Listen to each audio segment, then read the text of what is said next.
Hello, everybody. It's Chris here from CM Reptile. So, today I want to talk to you about spot checking your enclosures, making sure that the moisture is not too high, too low, and then obviously cleaning after your snakes. So, as you can see there, they like pooping in the corners, and it's always a slag to get that out.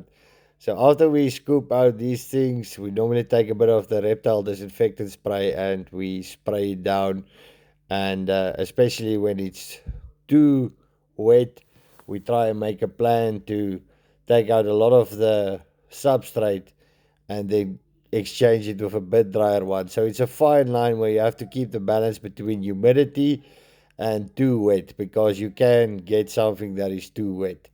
So this we do on a daily basis. I check in the mornings and I check in the afternoons. As you can see there, there's some stuff substrate with mold in it, and that's also something you do not want in your enclosures. This is a very bad one. So ball pythons like to poo inside their water bowls, so keep that in mind when you're changing it out, and you have to then properly wash this bowl.